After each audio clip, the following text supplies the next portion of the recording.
Budget 12 جون کو پیش کیا جائے گا، حکومت کا پیپلز پارٹی کے ساتھ فارمولہ طے پا گیا۔ وزیر اعظم کے معاون خصوصی رانا ثناء اللہ کے ABN نیوز کے پروگرام سوال سے آگے میں گفتگو، کہا کہ صدر ہاؤس میں ہونے والی ملاقات میں پیپلز پارٹی کے تحفظات دور کیے گئے، گلگت میں نتائج ہماری توقع کے مطابق آئے، گلگت انتخابات میں معمولی شکایات کے باوجود عمل شفاف رہا، بلدیاتی ادارے عوامی مسائل کے حل میں کلیدی کردار ادا کریں گے، گلگت میں اکثریتی جماعت کو حکومت بنانے کا موقع ملنا چاہیے، مسلم لیگ نواز جمہوری عمل کے تسلسل پر یقین رکھتی ہے، ملک کی مفاد کو سیاسی مفادات پر ترجیح دی جاتی رہی ہے، سیاسی عمل میں تشدد کی گنجائش نہیں ہونی چاہیے۔ قومی اسمبلی کا اجلاس آج شام 5 بجے طلب، سینٹ اجلاس ساپیر 4 بجے ہوگا۔ صدر نے اجلاس بلانے کی منظوری دے دی ہے۔ قومی اقتصادی کونسل کا اجلاس آج 11 بجے ہوگا۔ وفاقی حکومت نے صوبائی حکومتوں کو آگاہ کر دیا، قومی اقتصادی کونسل کے اجلاس میں PSDP سمیت اہم بجٹ امور کی منظوری دی جائے گی۔ اقتصادی سروے 11 جون کو پیش کیا جائے گا۔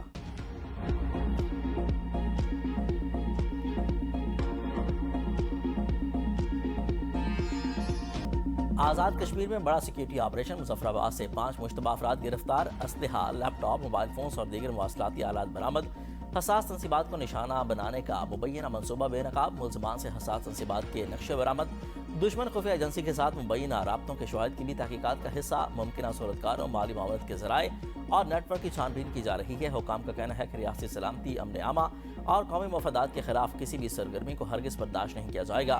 دوسری جانب فتنہ الخوارج بھارت اور آزاد کشمیر کا قائداعظم عوامی ایکشن کمیٹی کا گٹھ جوڑ بے نقاب، افغانستان میں فتنہ الخوارج اور بھارتی خفیہ ایجنسی را کے لیے سرگرم خارجی شہزاد کے قائداعظم ایکشن کمیٹی سے روابط منظر عام پر آ گئے۔ خارجی شہزاد ویڈیو اور آڈیو میں وہ افغانستان سے بھارتی تحریر کردہ بیانیہ پڑھ کر قائداعظم جوائنٹ عوامی ایکشن کمیٹی کو ہدایات دے رہا ہے۔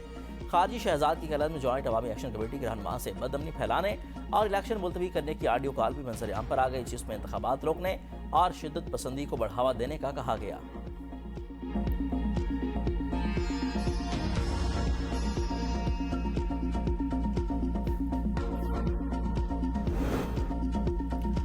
انتخابات سے فرار نہیں، عوامی عدالت کا سامنا کیا جائے، آزاد کشمیر میں تشدد کسی صورت قابل قبول نہیں۔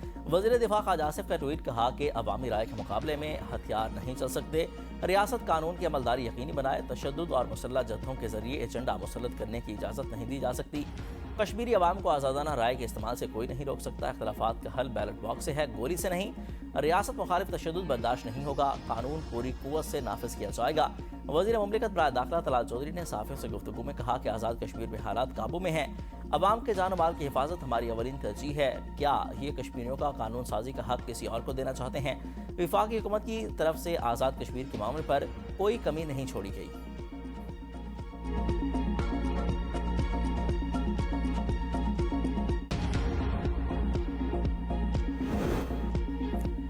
آزاد کشمیر میں قائداعظم ایکشن کمیٹی کے 4 مطلوب افراد کی فہرست جاری، گرفتاری کے لیے معلومات دینے والے کے لیے 1 کروڑ روپے انعام کا اعلان، شوکت نواز پیر، عمر نذیر کشمیری، خواجہ مہران رشید اور سردار امان خان کے نام شامل۔ آزاد کشمیر حکومت کے مطابق اطلاع دینے والے شخص کی شناخت خفیہ رکھی جائے گی۔ محکمہ داخلہ کی IG آزاد کشمیر کو ضروری اقدامات کرنے کی ہدایات۔ آزاد کشمیر حکومت کا قائداعظم تنظیم کے 2 افراد کے خلاف بغاوت کے الزامات پر تحقیقات کا بھی حکم، شوکت نواز پیر اور خواجہ مہران رشید کے وارنٹ جاری، دونوں افراد پر تقاریر، تحریروں اور الیکٹرانک مواصلات کے ذریعے بغاوت پر اکسانے کے الزامات۔ حکومت آزاد کشمیر نے قانونی کارروائی کی منظوری دے دی۔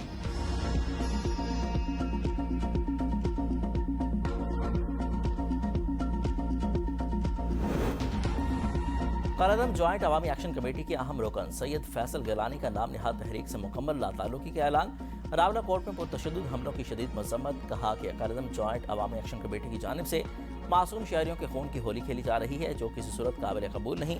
ایکشن کمیٹی کا حصہ عوامی مفادات کے لیے بنے تھے، لیکن بدقسمتی سے یہ اپنے اصل راستے سے بھٹک گئے ہیں۔ آزاد کشمیر کے عوام قائداعظم جوائنٹ عوامی ایکشن کمیٹی کے پرتشدد بیانے کو مسترد کر کے باشعور شہری ہونے کا ثبوت دے رہے ہیں۔ قائداعظم جوائنٹ عوامی ایکشن کمیٹی کے رکن راجہ سلطان کا بھی اعلان لا تعلقی، کہا کہ انتظامیہ کے ساتھ کھڑے ہیں اور کھڑے رہیں گے۔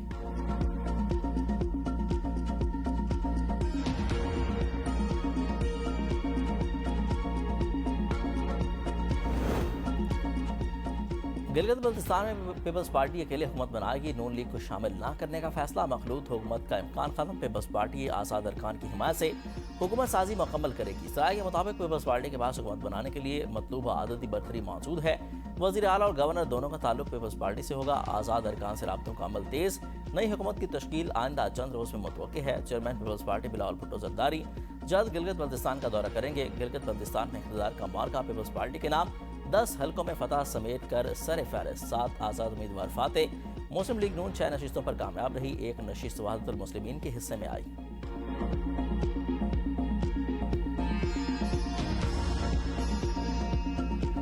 24 حلقوں میں 24 حلقے ہیں، ان کے تقریباً فارم 47 سب کا بن گیا ہے۔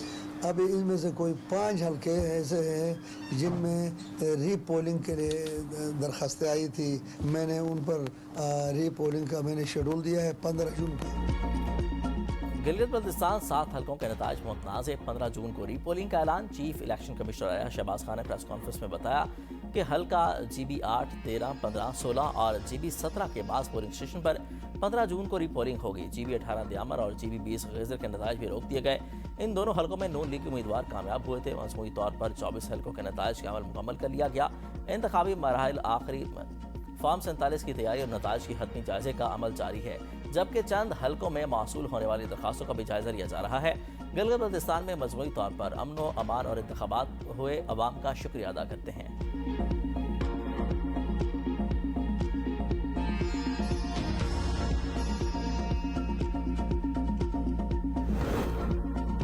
گلگت بلتستان انتخابات میں جمع تفریق کے بعد ہم سے 15 نشستوں پر جیتے ہیں۔ بیرسٹر گوہر کا دعویٰ، صحافیوں سے گفتگو میں کہا کہ پی ٹی آئی کے 22 امیدوار میدان میں تھے، 2 نشستیں دے کر 13 کسی اور کو دے دی جائیں، یہ قبول نہیں۔ بجٹ اجلاس سے متعلق فیصلہ وزیر اعلیٰ سہیل آفریدی کریں گے۔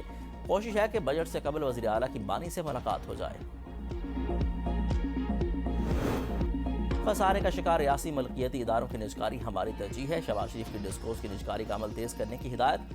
پہلے مرحلے میں آئسکو، گیپکو اور فیسکو شامل۔ جائزہ اجلاس سے خطاب میں کہا کہ نجکاری کا تمام تر عمل مکمل شفافیت اور میرٹ پر یقینی بنایا جائے۔ وزیر اعظم شہباز شریف سے گلوبل فنڈز کے وفد کی ملاقات، کہا کہ پاکستان گلوبل فنڈ کے ساتھ اپنی شراکت داری کو انتہائی قدر کی نگاہ سے دیکھتا ہے۔ گلوبل فنڈ کی شراکت داری سے قومی صحت کے اہداف حاصل کرنے میں مدد مل رہی ہے۔ حکومت HIV، TB اور ملیریا کے خاتمے کے لیے پرعزم ہے۔ وزیر اعظم کی HIV کی روک تھام کے لیے مشترکہ ورکنگ گروپ بنانے کی ہدایت۔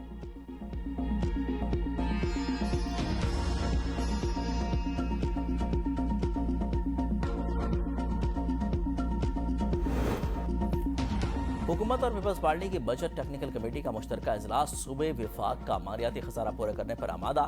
مالیاتی خسارہ پورا کرنے کا طریقہ کار طے، مالیاتی نظم و ضبط اور معاشی استحکام کے لیے مشترکہ حکمت عملی تیار۔ ذرائع کے مطابق وفاق نے صوبوں سے 1700 ارب روپے کی مالی تعاون کی درخواست کی تھی۔ پنجاب پہلے ہی 500 ارب روپے سے زائد وفاقی معاونت کرنے پر آمادگی ظاہر کر چکا ہے۔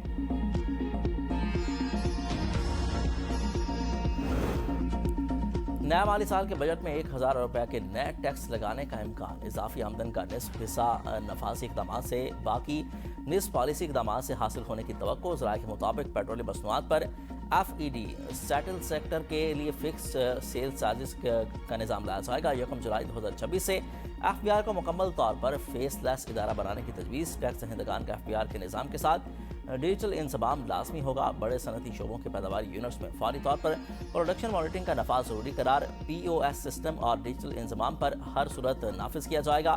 ڈیجیٹل انضمام، پروڈکشن مانیٹرنگ اور POS سسٹم سے انکار کرنے والے ٹیکس دہندگان کے لیے سخت سزائیں شامل ہیں۔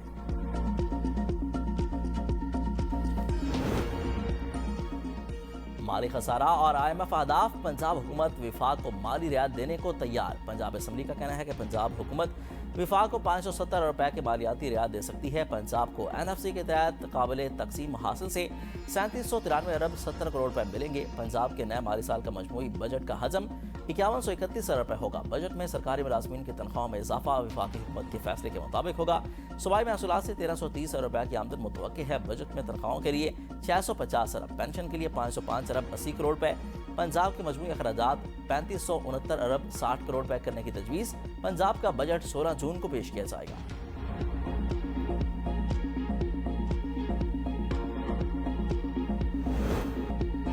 خیبر پختونخوا اسمبلی کا بجٹ اجلاس 15 جون کو طلب کیے جانے کا امکان۔ صوبائی کابینہ کا اجلاس بھی 15 جون کو متوقع۔ PTI کے ناراض اراکین اسمبلی بجٹ معاملے پر کھل کر سامنے آ گئے۔ بجٹ کی منظوری بانی PTI سے مشروط کر دی۔ ناراض اراکین اور حکومت کے درمیان ڈیڈ لاک تاحال برقرار۔ ذرائع کے مطابق ناراض اراکین بانی پی ٹی آئی کی رہائی کے لیے مؤثر اور منظم تحریک کا لاہ عمل دینے کا مطالبہ کر رہے ہیں۔ صوبائی حکومت ناراض اراکین کو منانے کے لیے متحرک رابطوں کا سلسلہ جاری۔ پارٹی کے اندرونی معاملات گورننس ایشوز پر مشاورتی کمیٹی تشکیل دے دی گئی۔ کمیٹی ناراض اراکین، حکومتی معاملات اور گورننس سے متعلق سفارشات مرتب کرے گی۔